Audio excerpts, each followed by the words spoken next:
Lucas capítulo 10, versículo 7.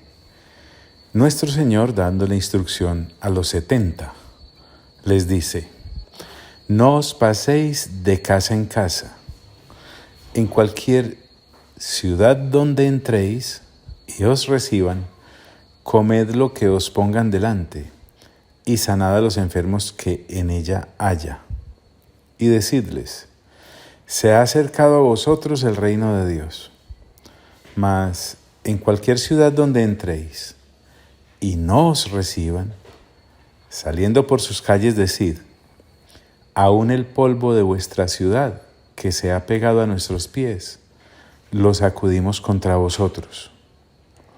Pero esto sabed, que el reino de Dios se ha acercado a vosotros.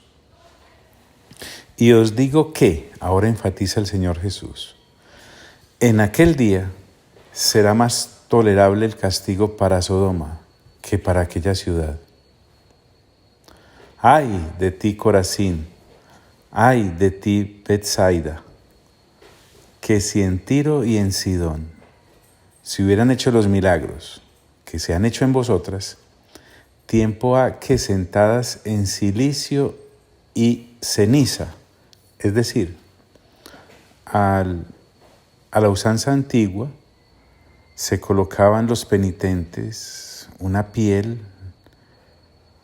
negra sobre sus cuerpos que al golpear contra ella el sol se reflejaba como silicio, y cubrían de ceniza sus cuerpos, principalmente sus cabezas.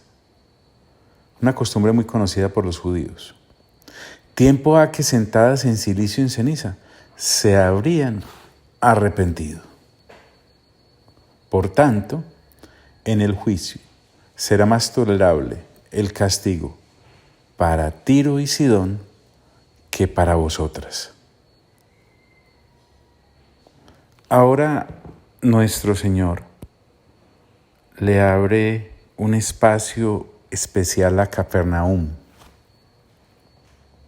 Capernaum es identificada en las Sagradas Escrituras como una ciudad orgullosa, manifestada este orgullo en su incredulidad. En la época del Señor Jesús, Capernaum fue como el centro de acción o de operaciones para Él. Nuestro Señor inclusive se radicó allí. Veamos por qué a Capernaum el Señor le dedica este espacio. ¿Cuál es el afán? Miremos, por ejemplo, qué se hizo allí. En Mateo capítulo 8, versículo 5 en adelante, dice la Escritura: entrando Jesús en Capernaum, vino a él un centurión. Mire pues qué calidad de milagros se hicieron allí. Todos son extraordinarios, pero es que a Capernaum no le queda ninguna disculpa por no haber creído. Rogándole y diciendo: Señor, mi criado está postrado en casa, paralítico, gravemente atormentado. Y Jesús le dijo: yo iré y le sanaré. Respondió el centurión y dijo: Señor, no soy digno de que entres bajo mi techo. Solamente di la palabra y mi criado sanará. Porque también yo soy hombre bajo autoridad y tengo bajo mis órdenes soldados. Y digo a este: ve, y va. Y al otro: ven, y viene. Y a mi siervo: haz esto, y lo hace. Al oírlo Jesús se maravilló y dijo a los que le seguían: de cierto os digo que ni aun en Israel he hallado tanta fe. Claro, porque este centurión, un hombre gentil, estaba hablándole al Señor Jesús de cómo conocía la autoridad, cosa que en Capernaum los judíos no hicieron. Y os digo que vendrán muchos del oriente, agregó el Señor Jesús, y del occidente, y se sentarán con Abraham e Isaac y Jacob en el reino de los cielos. Mas los hijos del reino serán echados a las tinieblas de afuera. Allí será el lloro y el crujir de dientes. Entonces Jesús dijo al centurión: ve, y como creíste, te sea hecho. Y su criado fue sanado en aquella misma hora. Este milagro se hizo en Capernaum. ¿Qué más podemos hablar de Cafarnaún? En Mateo capítulo 4, versículo 12 en adelante dice: Cuando Jesús oyó que Juan estaba preso, volvió a Galilea, y dejando a Nazaret, vino y habitó en Cafarnaún. Escogió esa ciudad para habitar en ella. Acerca de Cafarnaún se dice ciudad marítima, en la región de Zabulón y Neftalí, dos de las tribus del pueblo de Israel, para que se cumpliese lo dicho por el profeta Isaías, cuando dijo: tierra de Zabulón y tierra de Neftalí, camino del mar, al otro lado del Jordán, Galilea de los gentiles. El pueblo asentado en tinieblas vio gran luz, y a los asentados en región de sombra de muerte, luz les resplandeció. Desde entonces comenzó Jesús a predicar y a decir: arrepentíos, porque el reino de los cielos se ha acercado. Andando Jesús junto al mar de Galilea, vio a dos hermanos, Simón, llamado Pedro, y Andrés su hermano, que echaban la red en el mar, porque eran pescadores, y les dijo: venid en pos de mí, y os haré pescadores de hombres. Ellos entonces, dejando al instante las redes, le siguieron. Pasando de allí, vio a otros dos hermanos, Jacobo, hijo de Zebedeo, y Juan su hermano, en la barca con Zebedeo, su padre, que remendaban sus redes, y los llamó, y ellos, dejando al instante la barca y a su padre, le siguieron. Entonces estableció a Cafarnaún, como te dije, como base de habitación, para a partir de allí ir a todos los rincones a los cuales llevó el Evangelio del Reino. ¿Dónde más se habla de Cafarnaún? Mateo capítulo 17, versículo 24. Escuche esto. Cuando llegaron a Cafarnaún, vinieron a Pedro los que cobraban los 2 dracmas y le dijeron: ¿vuestro maestro no paga los 2 dracmas? Él dijo: sí. Y al entrar él en casa, Jesús le habló primero diciendo: ¿qué te parece, Simón? Los reyes de la tierra, ¿de quiénes cobran los tributos o los impuestos? ¿De sus hijos o de los extraños? Pedro le respondió: de los extraños. Jesús le dijo: luego los hijos están exentos. Sin embargo, para no ofenderles, ve al mar y echa el anzuelo, y el primer pez que saques, tómalo, y al abrirle la boca hallarás un estatero. Tómalo y dáselo por mí y por ti. Allí se hicieron en Cafarnaún esa clase de afirmaciones tan fuertes de parte de nuestro Señor. En el Evangelio de Marcos, miremos qué se dice acerca de Cafarnaún. En el capítulo 1, versículo 21. Y entrando en Cafarnaún, y los días de reposo, o sea, esa sinagoga fue una de las más usadas por el Señor Jesús. Entrando en la sinagoga enseñaba, y se admiraban de su doctrina, porque les enseñaba como quien tiene autoridad, y no como los escribas. Pero había en la sinagoga de ellos un hombre con espíritu inmundo, que dio voces diciendo: ¡ah! ¿Qué tienes con nosotros, Jesús Nazareno? ¿Has venido para destruirnos? Sé quién eres, el Santo de Dios. Pero Jesús le reprendió diciendo: cállate y sal de él. Y el espíritu inmundo, sacudiéndole con violencia y clamando a gran voz, salió de él. Y todos se asombraron de tal manera que discutían entre sí diciendo: ¿qué es esto? ¿Qué nueva doctrina es esta que con autoridad manda aún a los espíritus inmundos y le obedecen? Y muy pronto se difundió su fama por toda la provincia alrededor de Galilea. Era famoso. Allí en Cafarnaún se hacían esta clase de señales. Por eso es que nuestro Señor le dedica un espacio exclusivo a Cafarnaún. En Marcos capítulo 2, versículo 1 en adelante dice: entró Jesús otra vez en Cafarnaún después de algunos días, y se oyó que estaba en casa, porque recuerden que vivía allí.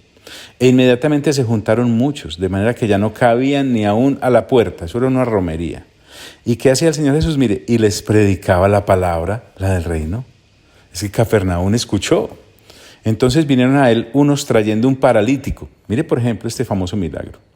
que era cargado por 4, y como no podían acercarse a él a causa de la multitud, descubrieron el techo, le abrieron un roto en el techo al Señor Jesús en su casa.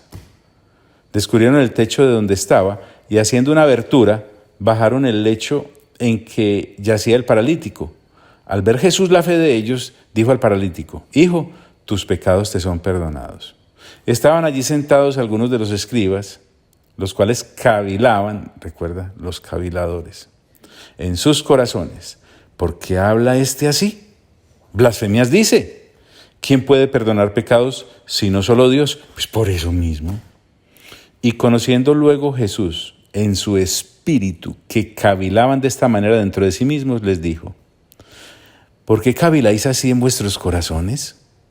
¿Qué es más fácil decir al paralítico: tus pecados te son perdonados? O decirle: levántate, toma tu lecho y anda. Pues para que sepáis que el Hijo del Hombre tiene potestad en la tierra para perdonar pecados, dijo al paralítico, a ti te digo: levántate, toma tu lecho y vete a tu casa. Entonces él se levantó enseguida y tomando su lecho salió delante de todos, de manera que todos se asombraron y glorificaron a Dios, diciendo: nunca hemos visto tal cosa.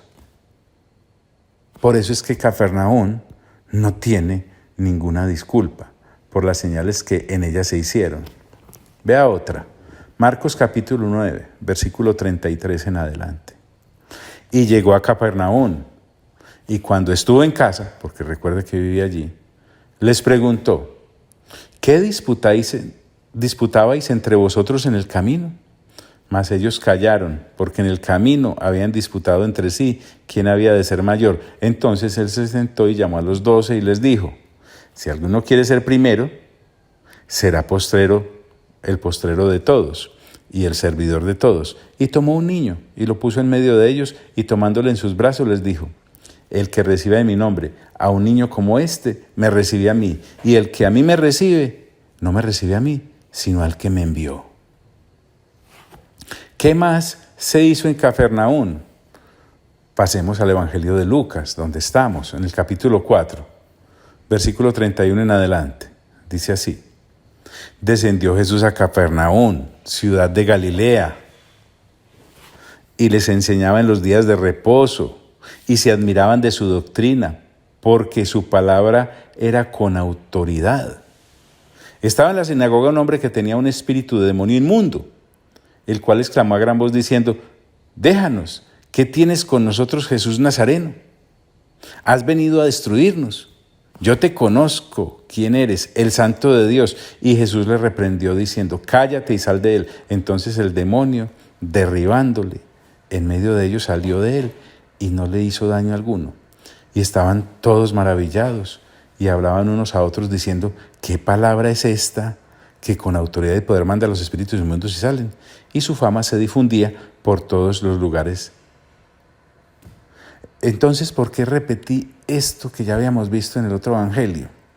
Porque es que el Señor Jesús era famoso, tan famoso que Lucas, cuando hace su investigación para ilustrar a Teófilo acerca de aquel en quien había creído, se la refrenda acá. En el mismo Lucas, capítulo 4, versículo 38 y 39, ocurrió un gran milagro, mire usted. Entonces Jesús se levantó y salió de la sinagoga y entró en casa de Simón. La suegra de Simón tenía una gran fiebre. Recuerde que Lucas, termómetro en mano, sabe que era una gran fiebre. Y le rogaron por ella. Él, inclinándose hacia ella, reprendió la fiebre y la fiebre la dejó. Y levantándose ella al instante, le servía. Se regó la bola. Pilas, el Señor Jesús sana suegras. Sanó la suegra de Pedro. En Lucas 4, versículo 40.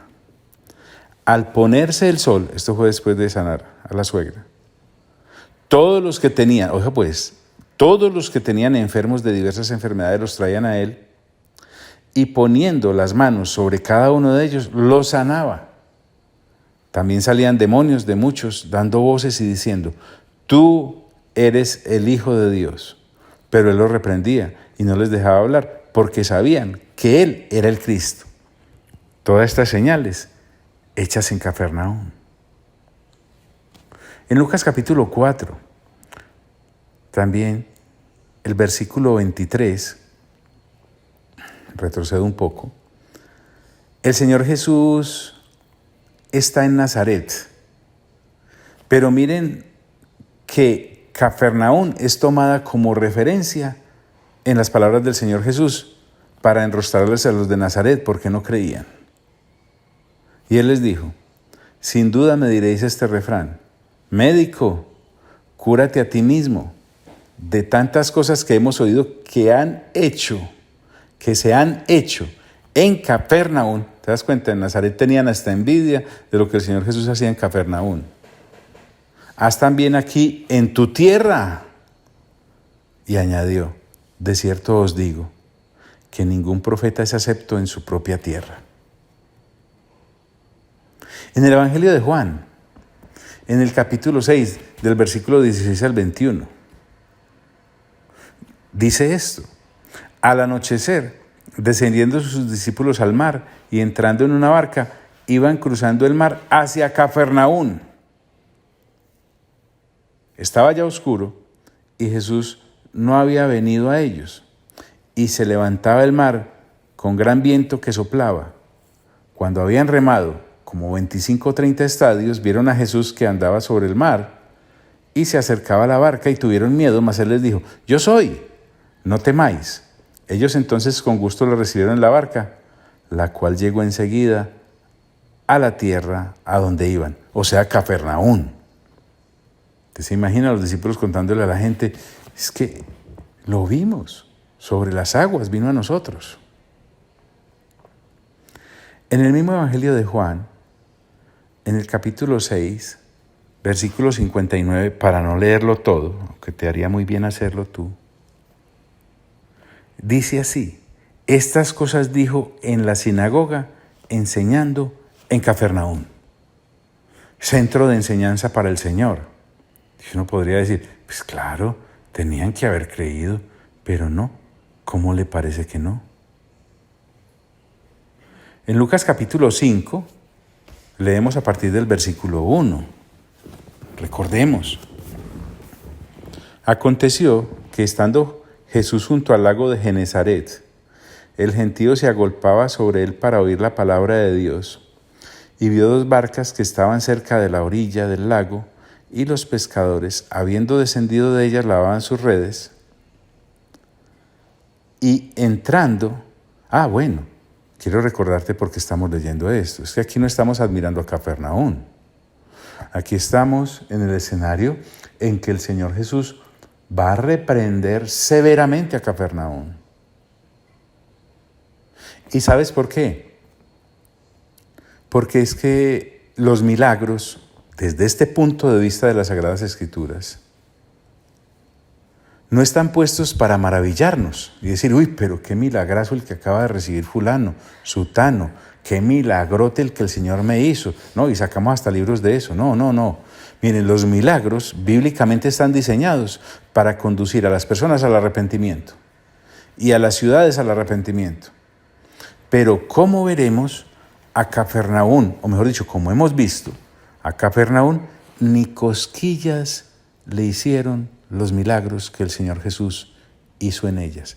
No porque no valieran, por favor, sino por lo duros de corazón que eran. Por eso leo Lucas capítulo 5, versículo 1 en adelante, para que veamos que los milagros nos deben llevar al arrepentimiento, no a la admiración y a que se nos infle el ego por haber sido dichosamente tenidos en cuenta por Dios para hacernos un milagro. No. Qué tremendo cuando uno va detrás de Dios por las añadiduras y no por Él. Mire pues, aconteció que estando Jesús junto al lago de Genesaret, el gentío se agolpaba sobre él para oír la palabra de Dios. Qué hermoso. Y vio dos barcas que estaban cerca de la orilla del lago. Y los pescadores, habiendo descendido de ellas, lavaban sus redes. y entrando en una de aquellas barcas, la cual era de Simón, le rogó que la apartase de tierra un poco, y sentándose, enseñaba desde la barca a la multitud. Cuando terminó de hablar, dijo a Simón: boga mar adentro, y echad vuestras redes para pescar. Respondiendo Simón le dijo: Maestro, toda la noche hemos estado trabajando y nada hemos pescado, mas en tu palabra echaré la red. Y habiéndolo hecho, encerraron gran cantidad de peces. Eso es un milagro. Y su red se rompía. Eran tantos. Esto es un milagro. Entonces hicieron señas a los compañeros que estaban en la otra barca para que viniesen a ayudarles, y vinieron. Y llenaron ambas barcas. Esto es un milagro, un milagrote, un milagrazo. De tal manera que se hundían. Pero miren la reacción de Pedro. Pedro no reacciona diciendo: uy, por fin cuadramos el mes. Vamos a vender rápidamente estos peces por si el Señor mañana nos pone otra vez en la misma situación para pescar más. Él no le dijo a sus compañeros de pesca: por fin cubrimos el rojo en el banco, ya estamos libres del sobregiro. Oh, no, somos ricos, aleluya. No. Miren para qué están hechos los milagros. Viendo esto, Simón, el tosudo de Simón, cayó de rodillas ante Jesús, diciendo, mire la contrición que hay en él: apártate de mí, Señor. Y uno dirá: ¿pero por qué tan malagradecido? Pero miren por qué: porque soy hombre pecador. Un milagro en Pedro y en sus compañeros produjo arrepentimiento y convicción de pecado. ¿Qué vuelta le hemos dado a los milagros hoy, no? Qué absurdo en la mente aquel que toma los milagros para enriquecerse él o para favorecerse él, cuando están diseñados para caer a los pies del Señor Jesús. Por favor, si Dios ha hecho un milagro en tu empresa, no es para que te envanezcas, es para que caigas de rodillas y te des cuenta de la pecaminosidad que habita en nosotros. Por favor, si el Señor ha hecho un milagro de salud y tu cuerpo ha sido restaurado, el de alguien cercano, no es para que te envanezcas y te creas inmortal, el que nunca va a morir, sino por el contrario, para que te des cuenta de la pecaminosidad a la que hemos sido sometidos por la caída y caer rendidos a sus pies. Pero por favor, si has visto algo comparado a una resurrección, entonces es para caer de pies ante el Señor. Pero Pedro nos está enseñando acá: Señor, soy un hombre pecador. Créanme, por andar buscando añadiduras y por tener los ojos puestos en los peces que ellos traían en sus redes, nos perdemos de vista que en Pedro, el beneficiado con este milagro, produce todo lo contrario: arrepentimiento. Y aclara entonces Lucas diciendo: porque por la pesca que habían hecho, el temor se había apoderado de él. O sea, Pedro quedó temblando, no de frío, de temor, de ver la magnificencia de Dios. Pero no solo de él, dice, y de todos los que estaban con él. Sí. Y se nos aclara, para que no nos quede dudas. Y asimismo de Jacobo, sí. Y Juan, que eran los hijos de Zebedeo, que eran compañeros de Simón. El Señor Jesús, al ver esto, en este contexto, de esta manera en que el Espíritu Santo nos permite mirarlo, le dice a Simón: no temas. Desde ahora serás pescador de hombres. Y cuando trajeron a tierra las barcas, dejándolo todo, le siguieron. Sí, este pasaje me trae a la memoria aquel del rey David en Samuel, cuando expresó simplemente: ¡ay! ¿Quién me diera a tomar un poquito de agua de tal pozo? Dos de sus hombres, cuando escucharon eso, se abrieron campo, espada en mano, por todo el centro del campamento enemigo, llegaron hasta el pozo, sacaron el agua y se devolvieron entre los enemigos, luchando con ellos, y dijeron: rey, aquí está la agüita. Cuando David vio eso, se conturbó y dijo: líbreme yo de beber de esta agua. Y sabe, la regó. Así veo yo esto. Simón y sus hombres, los que estaban con él, sus compañeros, al ver esta situación, en vez de irse a vender los peces y lucrarse de eso, se arrepienten. Y el Señor les da algo todavía mejor. Los hace pescadores de hombres. Los invitó a seguir tras él.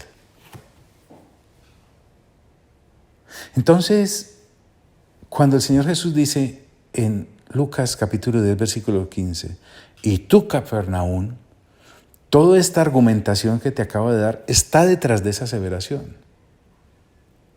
Que hasta los cielos eres levantada. Recuerden, por lo orgullosa ella misma se creía como ciudad, sus habitantes, intocables. Hasta el Hades serás abatida. He ahí la sentencia. Al lugar de la muerte irás, es lo que el Señor le está diciendo. Es real, es real. Busque. En la actualidad, solo hay ruinas allí. Es más, la ciudad, en los escritos de los estudiosos de Cafarnaún, es conocida como la ciudad de Jesús. Válgame Dios. De ninguna otra se dice eso, ni siquiera de Nazaret.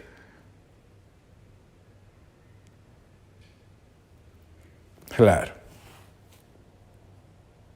Contra el orgullo Isaías dijo, en el capítulo 14, versículo 13, tú que decías en tu corazón, subiré al cielo, en lo alto, junto a las estrellas de Dios, porque hasta allá nos alcanza el orgullo a los hombres.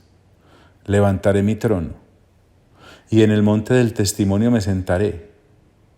A los lados del norte, sobre las alturas de las nubes subiré, y seré semejante al Altísimo, válgame Dios. Mas tú, derribado eres hasta el Seol, a los lados del abismo. Te recuerdo entonces, Cafarnaún, en la actualidad, solo ruinas es. Y en el contexto que estamos mirando, junto a Corazín y junto a Betsaida, el castigo para ellas, 3, será mayor en el juicio final que el que hubo en su momento físico para Sodoma y Gomorra y para Tiro y para Sidón. Qué cosa tan delicada esta. Qué cosa tan delicada. Ay de ti, dice el versículo 13 de este capítulo 10. Ay de ti, Corazín. Ay de ti, Betsaida. Que si en Tiro y en Sidón se hubieran hecho los milagros que se han hecho en vosotras, tiempo ha que sentadas en silicio y ceniza se habrían arrepentido. Por tanto, en el juicio será más tolerable el castigo para Tiro y Sidón que para vosotras. Y tú, Capernaum, que hasta los cielos eres levantada, hasta el Hades serás abatida. Entonces las ciudades actuales podrían decir, menos mal no somos ni Corazín, menos mal no somos Betsaida, menos mal no somos Cafarnaún, nos salvamos. ¿Nos salvamos? No, Señor.